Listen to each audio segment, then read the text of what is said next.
Assalamualaikum warahmatullahi wabarakatuh.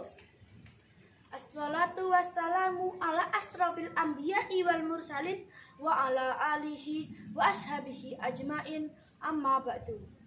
Yang saya hormati Dewan Juri Penyelenggara dari Hima PGMI Unmu Ponorogo.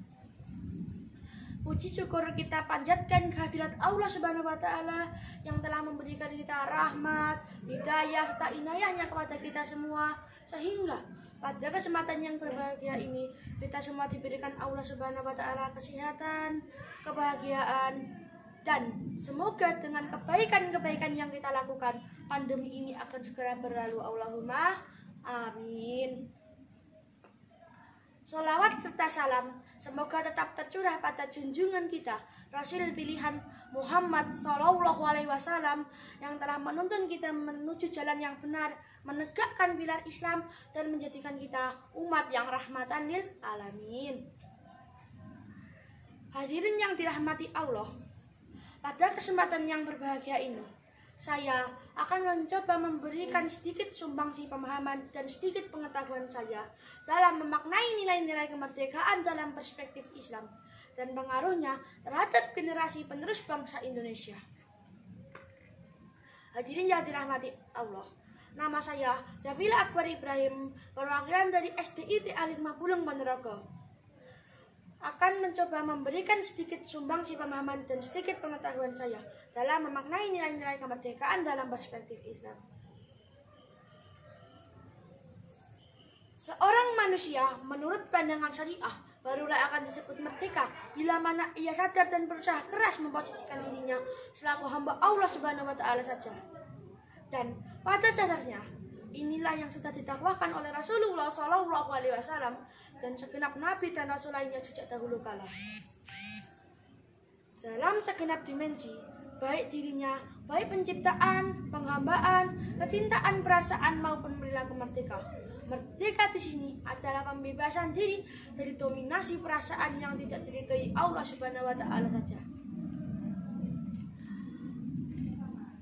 Dalam suatu masyarakat atau negara, bahkan individu tidak akan merdeka bila mana ia tunduk pada godaan setan, nafsu, dan cinta dunia. Mengapa?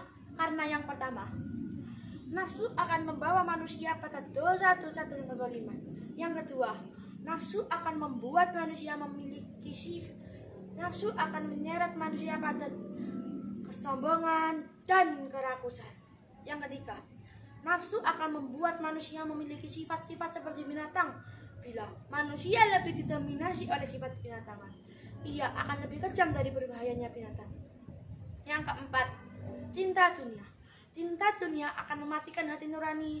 Cinta dunia juga akan membuat lupa untuk amalan bekal akhiratnya, sebagaimana firman Allah Subhanahu wa Ta'ala, hayatat dunya wal akhiratu khairul laka. Jadi, kemerdekaan yang hakiki juga bermakna sebagai kelapangan hati, pikiran, dan perbuatan manusia untuk menyampaikan pendapat, terus berkreasi, berinovasi, tanpa ada rasa khawatir, takut, dan tertekan.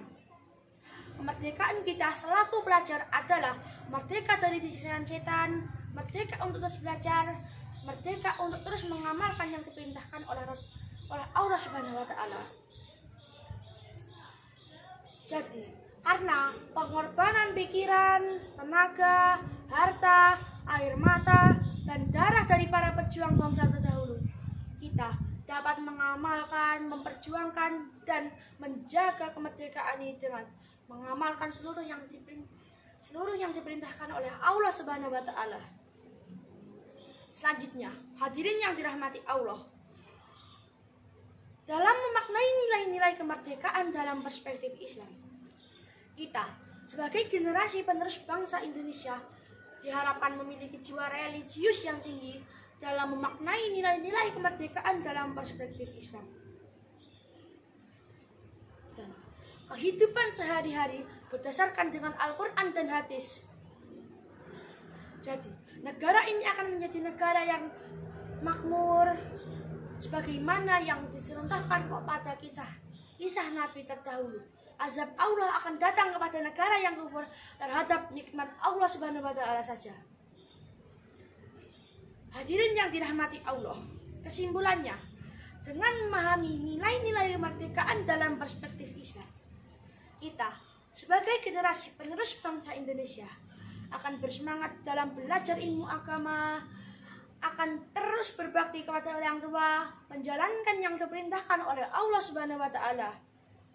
Jadi, negara ini akan menjadi negara yang subur, makmur, sebagaimana yang disisahkan pada kisah-kisah Nabi terdahulu. Azab Allah akan datang kepada negara yang kufur terhadap nikmat Allah Subhanahu wa taala. Hadirin yang dirahmati Allah, demikian yang dapat saya sampaikan. Apabila ada kurang lebihnya, saya mohon maaf.